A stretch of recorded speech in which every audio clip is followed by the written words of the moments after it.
Welcome to Team Performance Coaching, where we grow and build and develop great leaders. My name is David Hopper, and today I have the pleasure of speaking with Harold Tabor.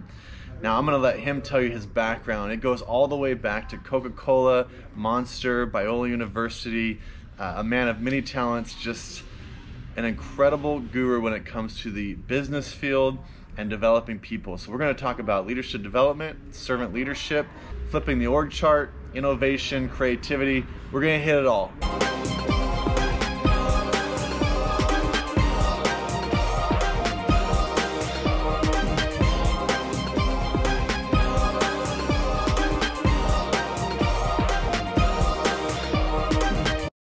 And I'm so excited that he's here today. Can we start with all the way back to Coca-Cola, Hansen? Just walk us through that story and how you continued up this ladder all the way to Monster and retiring, but continuing to move forward. Let's just start with a little bit of that story. Well, David, thank you for the opportunity to share. I actually grew up in an entrepreneur family. My grandfather started Coca-Cola in Kern County in 1920. And as my dad took it over, and then I was born into the family and born into that kind of environment, I ended up in a little entrepreneur Coca-Cola business in Kern County. Ultimately, we sold our business to Los Angeles Coca-Cola. I came down to Los Angeles and took over certain positions, marketing and sales, and ended up being the group president of Coca-Cola LA. At a very exciting time. It was through the 1984 Olympics. Okay. And I was able to serve on the Olympic committee representing Coke, and I learned a lot about leadership and getting things done. And then through that process, Coca-Cola LA sold the business to Atlanta, and I left at that time and got a couple of investors, and we bought out a small natural drink company called Hansen's. What year was this? This was 1989, 90.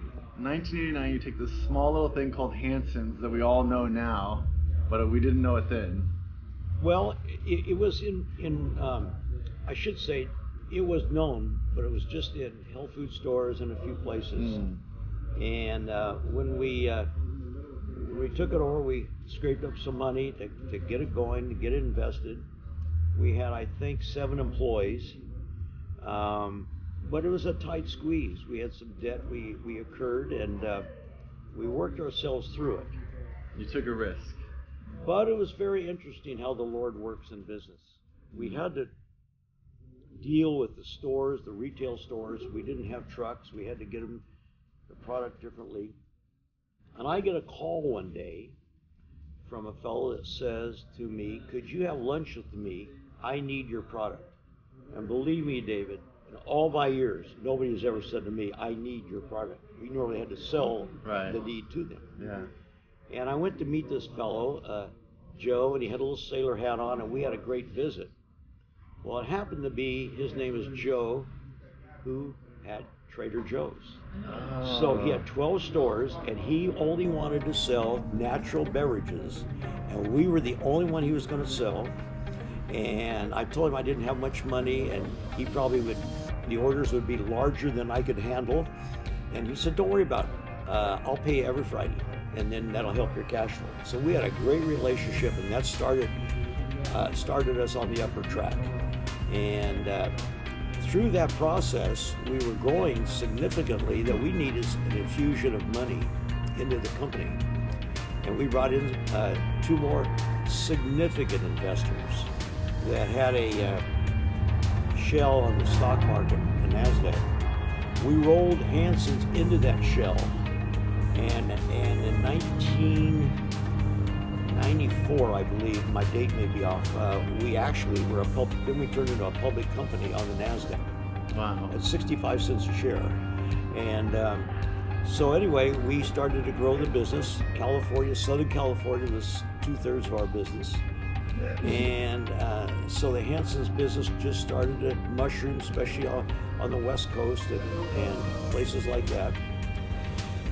So the 2 partners I had that came in, they said, "How are we going to grow this better?" They said, "We saw that the energy market may be sprouting out. And like energy drinks. energy drinks. Yeah. Energy drinks. And No, this is with, well, you're still with Hansen, but you started looking at this next looking, market. how do we grow this business? Yeah. We grew the company, I would say, 3 or 4-fold each year for the first couple of years of the company. But how do we make it a larger opportunity nationwide? Yeah.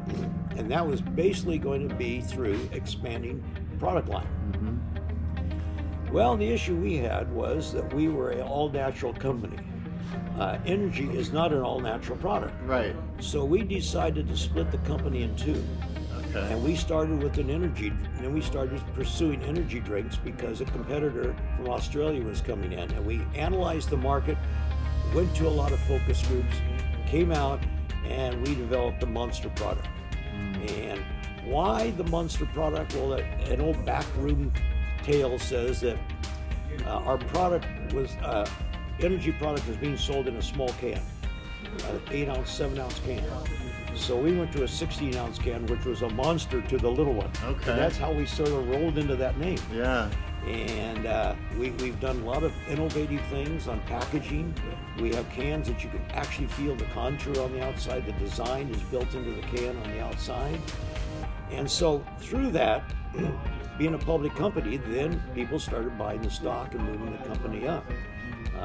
And over a period of time, it's been phenomenal. It is a superbly run company from the standpoint of the chairman of the board and the president are just running that company. Now, at one point, were you the president? Yeah, yes, and then I stepped down to a health issue, and then I came back.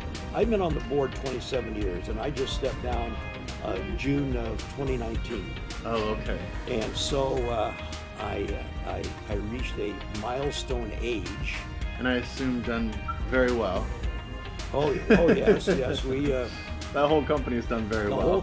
The company was named a couple years ago the greatest and fastest growing stock for the last 10 years. So let's jump into that. What are some of the key secrets, if you will, and they're probably not secret, but those key things that made you different? Well, I think the size of packaging, number one, and in fact we forced all of our competitors to meet us in that was one of them. The second one is you've got to have a product that jumps off the shelf, and if you look at the Monster shelf, that green can just jumps off. Yeah. Now, surprisingly, there's 28 more Monster products on the shelf. Right. Because we went out and found out why didn't somebody drink Monster, and we found out that they wanted something that was sugar-free or low-cal or a different combination. So you kept innovating. We kept innovating. We never let a year go by that we didn't bring out 1 or 2 new products. Interesting. And then we finally went to a 7-Eleven one day, and we saw people coming out of there at 6 o'clock in the morning that were actually contractors and people building buildings. They were carrying a couple of cups of coffee, but they had with them a little sack of Monster. So we interviewed them, and we found out that they really love coffee, so we came out with a coffee Monster, Java Monster, and it just skyrocketed in the certain places. So you continued to ask customers what they wanted, even though they're buying your product. They're saying, I want to continue to grow and innovate and connect with the customer. Correct. Now, I think there's a trend of companies saying we need to be all about one thing, and they're like singular focused. Would you say that that would be a mistake or just different? Well, it just depends on what the product is. We're singular, but we have a multitude within our singular line. Right, okay. We're not in potato chips, Okay. like some of the competitors have Fritos and this Right. and that. But they're large and they can handle it. We're growing so fast, it's hard for us to take on something we don't know. And our executives of the company, which are very well schooled, we all knew the beverage business. Yeah. And we knew how to get it there. See, the real key to making a company that has a package successful is productivity. And you got to have truck productivity. Remember, any driver in the truck is not doing anything for you when he's driving. only when he's selling, only when he's in the store. Yeah. So you have to map out the shortest routes for him to drop off the product so he is in the truck the least time. So we look at productivity. We look at how many cans can we get on a truck, because that's increasing productivity. What are the kind of things that will help move that product off the truck into the account faster? And so the whole basis of that is we have departments of engineering and all that just working all the time to improve productivity for the company. So innovation was one key. The second key would be productivity, in that you kept looking into what you're doing, every aspect from the truck driver to even getting it off the truck into the store, how they're selling, just continuing to develop that process of productivity. Correct. Yeah, that's great. How was the leadership structure one that allowed this kind of freedom to think through all of these things? Maybe let's talk about this. When we talk about flipping the org chart, giving power to the lowest cog in the machine, to say it in a very crude way, but how did you continue to flip the org chart? Well, you're talking about flipping an org chart, so it may be well to explain what we're talking about. Most traditional organizational charts are from the top down pyramid, meaning the point of the pyramid is at the top, it goes down and it's flat on the bottom. Yeah, and it's hard to get things done. And so we've got the chairman of the board, and you've got people up above making critical decisions for the company. Right. And what happens in that is that the chairman of the board of directors, and the CEO of the company have really responsible things to do certain. They have to have a vision for the company. Are we going to only be in California, or do we want to be on West Coast only? There's a vision there that has to come out. Based on that, you set objectives. The way we would run the company's objectives never had numbers to them. Our objectives were to go nationwide. That's an objective. Yeah. Then the numbers follow. What does it cost? How do you do it? How do you know? When you talk about innovation and productivity, there's two things I really want you to pull out of this that I found fascinating in our previous conversations.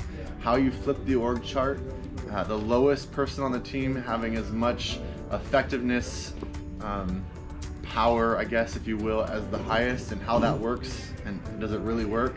But also servant leadership. And this is a very Christian term that is also used in a business world like Monster, which is surprising. So servant leadership, what does that look like in a secular business world? On the org chart, first of all, on the org chart, the upper echelon in a company, and we had talked about it, not only sets the vision, and they set the mission statement of a company, which is really critical. Yeah. Why it's really critical, you can tell about the company just reading their mission statement. Absolutely. If they say the number one thing is serving the return to stockholders, be careful, because everything is going to be based around money. Yep. We come from a standpoint that the company's greatest asset are people. And our job is to develop people. Not get the job done through people, but to develop people through their work. And to do that, we take from the top, it comes down into our vice president level. What will come down is our mission statement, our objectives, our systematic way that we think we can make those objectives into goals. And we use the SMART goal system. Yeah. And we create every aspect from the echelon, and then we pass it down to the vice president level and to the director level and manager level to say, here it is, you set the strategies, the tactics to get it done, how we're going to do it, what manpower we need, what marketing funds we need, so we bring finance into it. And so the upper echelon only sets what the parameters will be. Okay. And it's normally a 1 to 3 year workout. Right. But everybody below then is taking this. And you're empowering them. Empowering them. Yeah. Now, the financial person will go to his department, and he'll flip the org chart up where he knows he's serving, Right. and he's down at the bottom of it.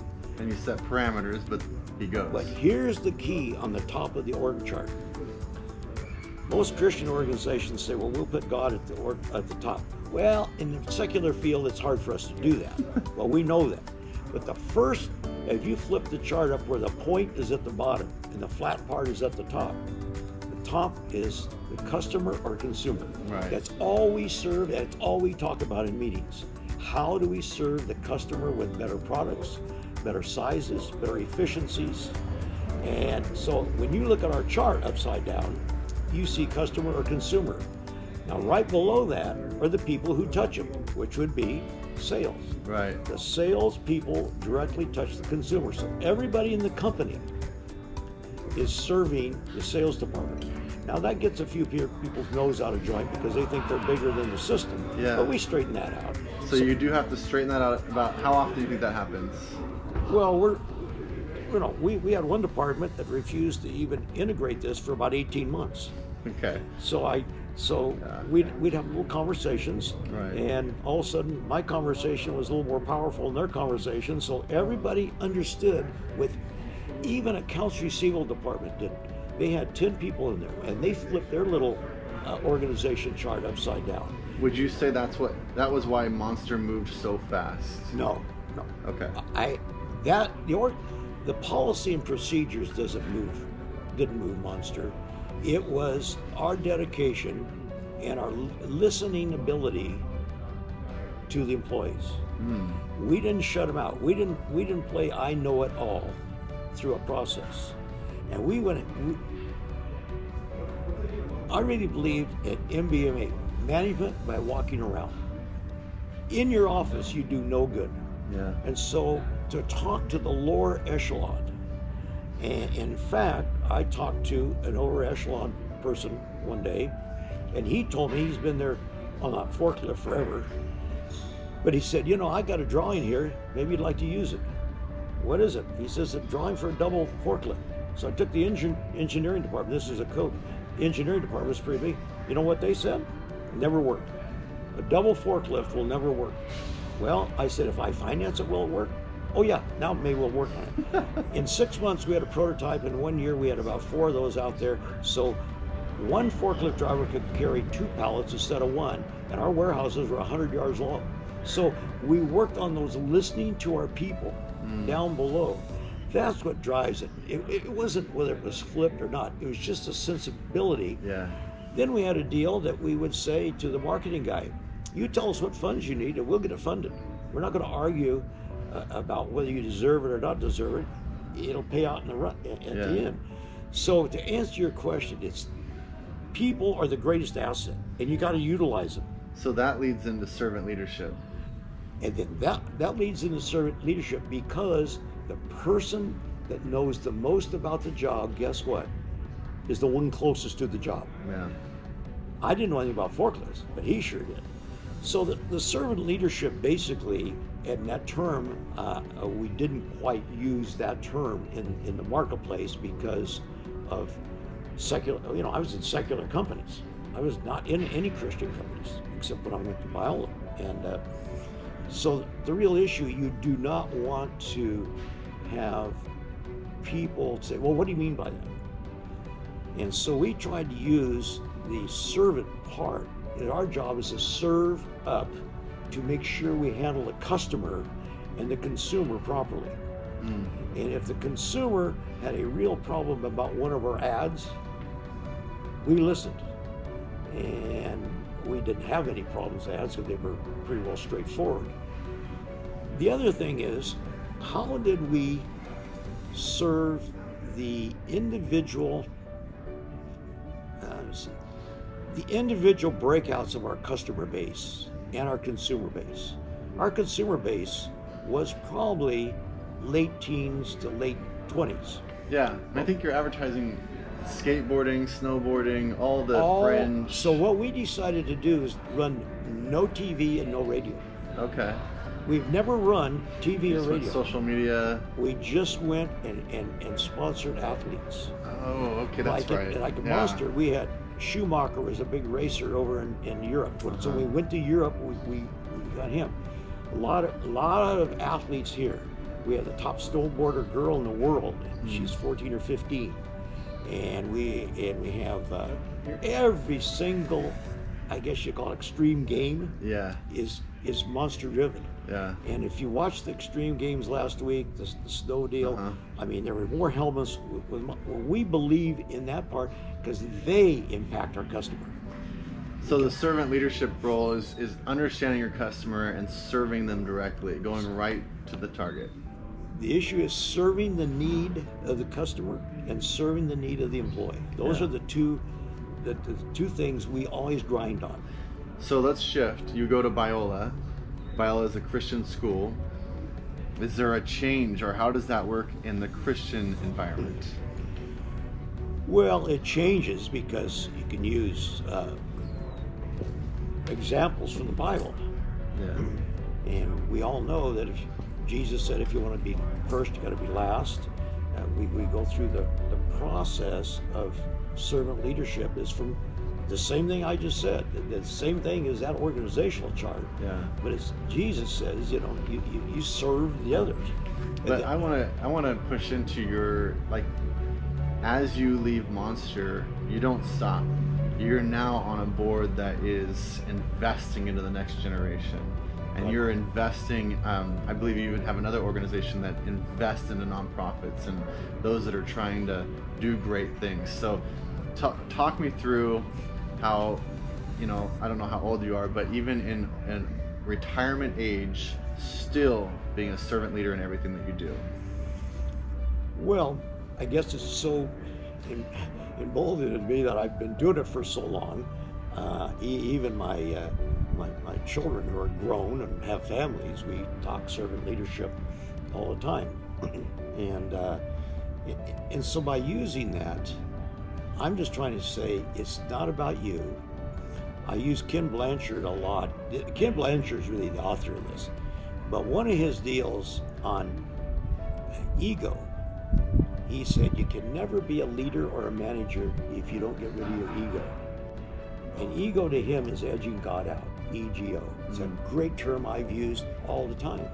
Because people, when they start getting up in status in a company, all of a sudden their ego takes over. Yeah. So we talk about that from an organizational standpoint.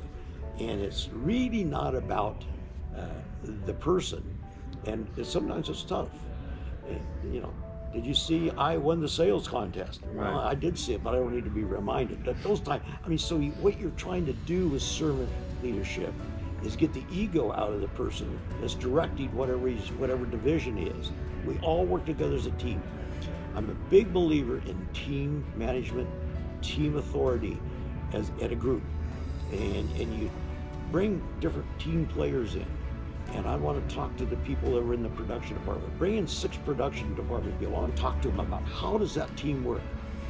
As an example, just by one of those meetings, one of the guys said, if you change the dock routine and let the trucks back in with empty cans, and we could design a robot, and all the cans, instead of taking them over to another warehouse, just put them on the line right then, and it'll increase productivity.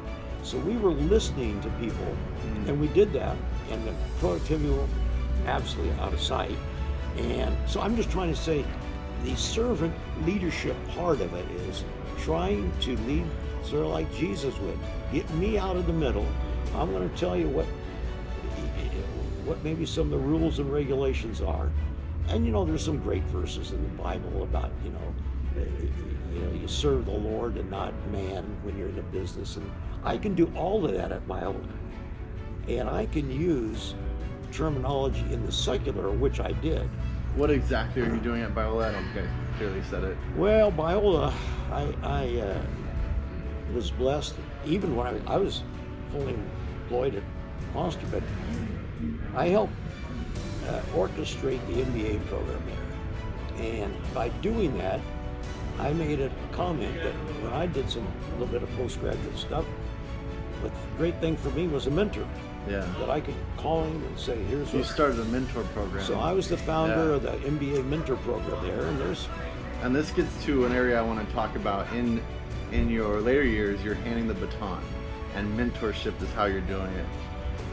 And I handed the baton about 3 years ago, and two great people are running this program. I mean, and one of them is really taking it over.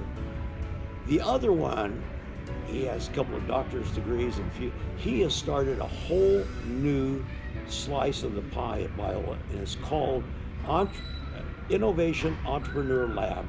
And we have a board of about 20, I'm sitting on that board, of how to take the 9 schools at Biola, not just the School of Business, the 9 schools, and encourage them into innovation and how to be an entrepreneur. So if you're in the nursing school and you have an idea, come and take this class. It's going to be 12 units over a period of time. And we have speakers coming in from Silicon Valley and all over the country to help these classes and help encourage. So this is just kicking off January 1st of 2020. And it looks like an exciting program because people have this bottled up in them. Yeah, it's everything that you said. You know, the servant leadership, innovation, listening, and not only teaching, but listening, and now letting them bring these ideas to the front because they're the direct customers about to go out and lead and do incredible things. It's great. So we can ask those students, what do you think the response will be? And we are very smart students to say, I think people love this thing, but I don't see how we can be price competitive. And so we had one gal that's on our board. She had a little problem with the swimsuits for teenagers. They didn't have much cloth in them. And so she had girls that were coming into that arena. So she sat down and designed a more modest bathing suit that teenagers would wear. And her company, she's on this board, it's called Ray Swimwear, and it's just shot out of the can because now these girls are aligned up. So this is where innovation and thought process comes. Sometimes it's the person's need. Right. Sometimes it's not. And a lot of listening. And a lot of listening. So servant leadership, through all the Bible and through it, Jesus really was hard on. We use that. We use it that people are the greatest asset. And we need to let people, interface in a decision process. Yeah, I think God would say that as well. It was all about people, and we're children of God, and we need to be listening to what God has called us to do in this world.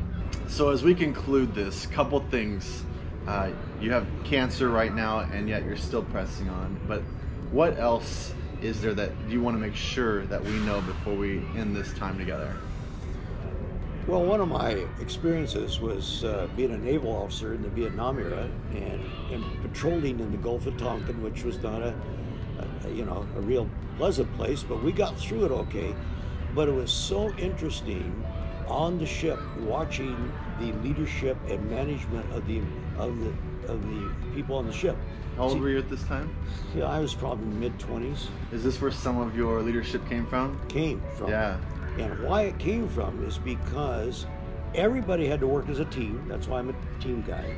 Everybody had to know their position, and nobody could fail to do their position or things happen. We had a missile cruiser.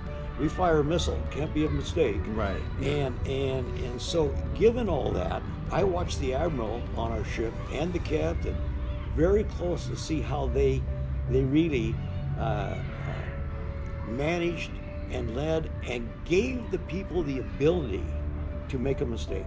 And that's one of my keys. I always gave them ability to make a mistake. That's a biggie. Well, why it's a biggie? How do you learn? Yeah. If you're always going to be right on something, you're not going to learn that, oh, that doesn't work.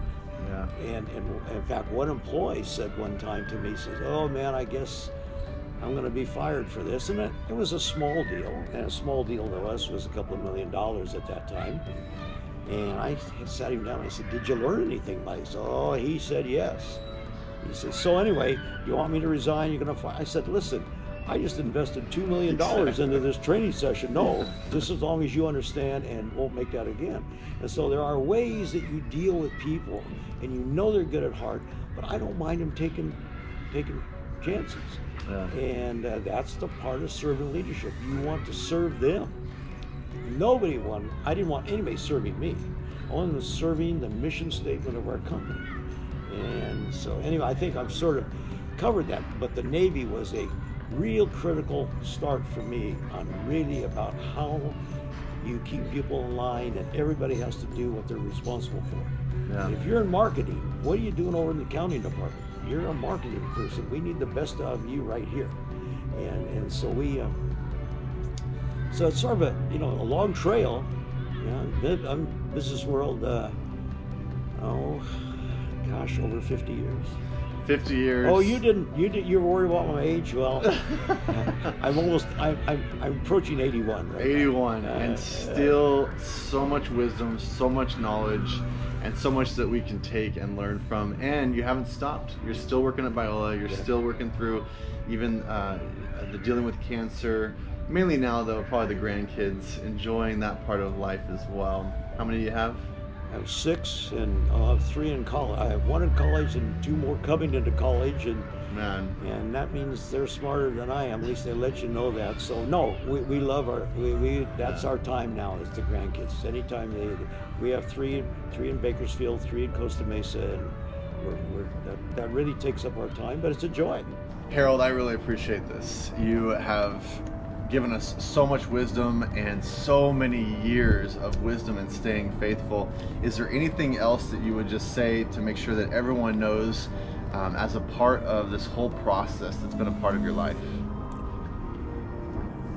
Well, David, thank you for the opportunity. And in sort of wrapping this up, I would really be remiss in not sharing 2 things that are really critical in success and in life. And one of them is to trust the Lord in all things, and be sure that you don't lean on your own understanding.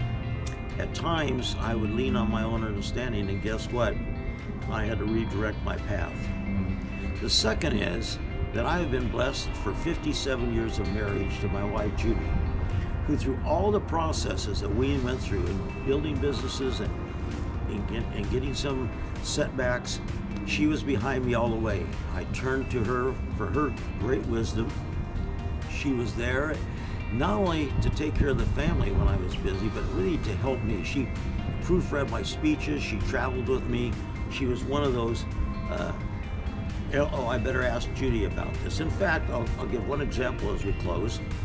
We really didn't have any cash in our Hansen's bank account when we took that little company to market. And I felt really bad because I had 7 employees that were really working hard, and I wanted to do a Christmas party for them. And I just couldn't figure out how to spring some money to take them down to a nice restaurant for a Christmas party. And she said, "Oh, I can handle that." And I said, "What's that?" She said, "Just invite them over and we'll put some tables up in our family room."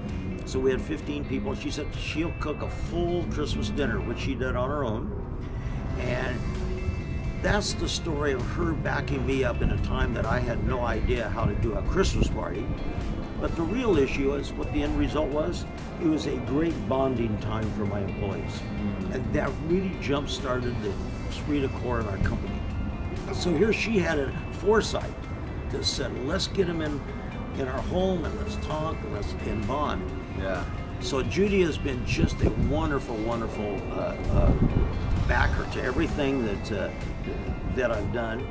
And if anybody asks me, well, so what do you attribute that to? I said, well, she is a Proverbs 31 woman from start to finish, and I know God's work in both of our lives. So those are the 2 things. Yeah, I totally get that, because I have one of those as well, who checks everything I write, everything that I put out, the website. She edits everything. She helps me with these videos.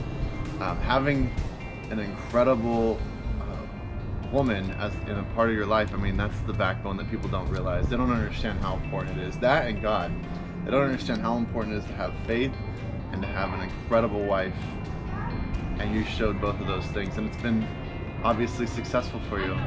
Well, and in her case, she was taking care of 3 kids most of the time. Me too. We have 3 kids. And so we have 2 sons and a daughter, and they were athletes, and she was at every event. and made me feel like there wasn't a lot of pressure on me. But Yep. the real thing is, I just want to encourage anybody, always have somebody behind you, whether that's a spouse or somebody that you have a real confidential relationship with, that you can share tough things. Yeah. So you're not carrying all the burden, and then all of a sudden you get a great idea from somebody that you have trust in, and then you move on. And that's where we took it from Hansen's all the way through the process, is trusting her decision making, and also trusting, that, hey, I'm not going to do this on my own knowledge. And Yeah, great partners. I think God even expressed that we're supposed to do life together. I really appreciate you, Harold, and if you're interested in team performance coaching, go to teamperformancecoaching.info for more information of how we can come along and coach and be a strategic partner in your business or whatever you're trying to do for God or to make a difference in this world. We'd love to partner with you. Thank you for being here. Thank you, Harold. Have a great David. week.